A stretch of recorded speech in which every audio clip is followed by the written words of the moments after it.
Students of class 12, देखिए physics में वैद्युत चालन का चैप्टर चल रहा था।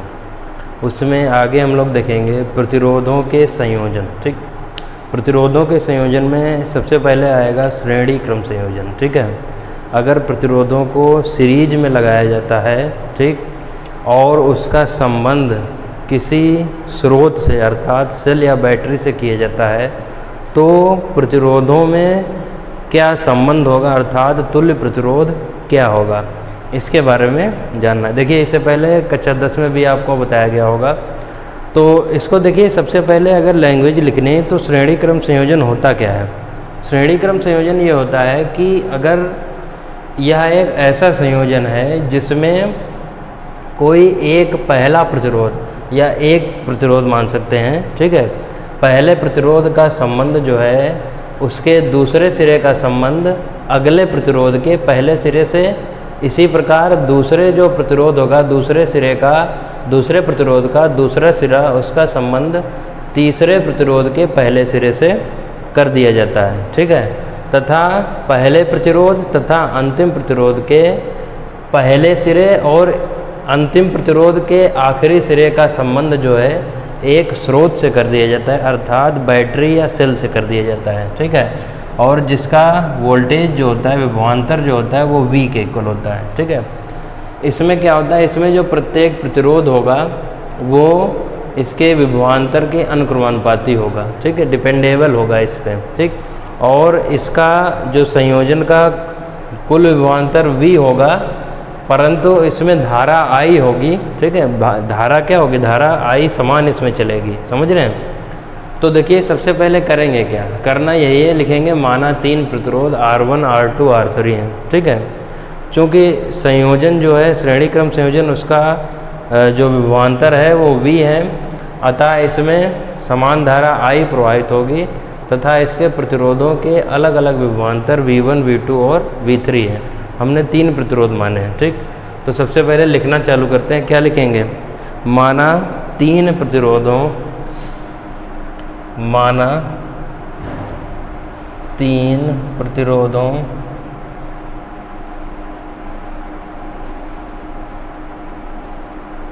R1, R2 तथा R3, ठीक, किसमें जुड़े हैं, श्रेणी क्रम संयोजन में जोड़े गए हैं। ठीक है, या जुड़े हैं, जो भी लिखना चाहें। R1 R2 तथा R3 को परस्पर श्रेणी क्रम संयोजन में जोड़ा गया है। ठीक है, श्रेणी क्रम संयोजन में जोड़ा गया है। अब क्या लिखेंगे, जब संयोजन के सिरों पर भी विभवांतर लगाते हैं, जब संयोजन के सिरों पर विभवांतर लगाते हैं तो संयोजन में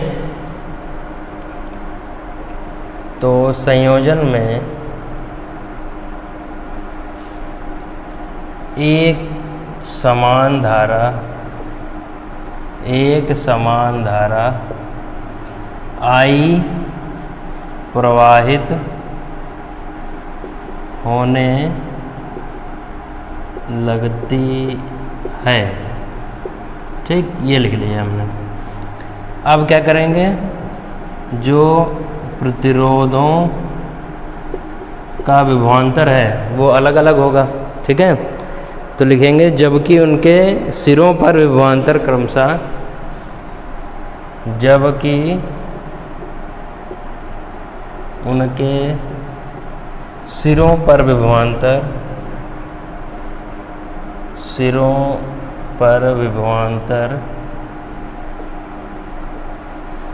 क्रमशः क्या है, V1 V2 और V3 हैं, V1, V2 तथा V3 हैं।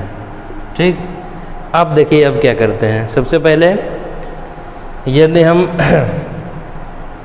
V1 की बात करते हैं, ठीक है, और इसमें समान धारा रहेगी, ठीक है, प्रत्येक प्रतिरोध में क्या समान धारा जो जुड़े गए हैं श्रेणी क्रम में। तो यदि V1 की बात करते हैं तो ओम के नियम के अनुसार, कैसे, ओम के नियम के अनुसार, ओम का नियम क्या बताया था, जो विभवांतर और धारा का अनुपात होता है वो प्रतिरोध के बराबर होता है, अर्थात V बराबर IR। यदि यहाँ से हम V1 की बात करते हैं तो क्या होगा, I1 R1, ठीक है, चूँकि धारा समान रहेगी, ठीक है, तो क्या लिखेंगे, V1 इक्वल I होगी, ठीक है, I R1 comma V2 equal I R2 comma V3 equal क्या होगा I R3। देखिए जैसे कैपेसिटेंस वाले में बताया था एज इट इज़ सेम होगा। ठीक, अब क्या करते हैं, अब इसमें हम तुल्य प्रतिरोध तुल्य विभवांतर क्या मान लेते हैं V। ठीक, यदि तुल्य विभवांतर V हो संयोजन का, यदि संयोजन का तुल्य विभवांतर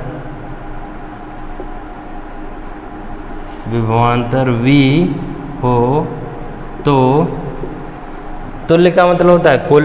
ठीक है, तो V इक्वल क्या हो जाएगा, V1 plus V2 plus V3।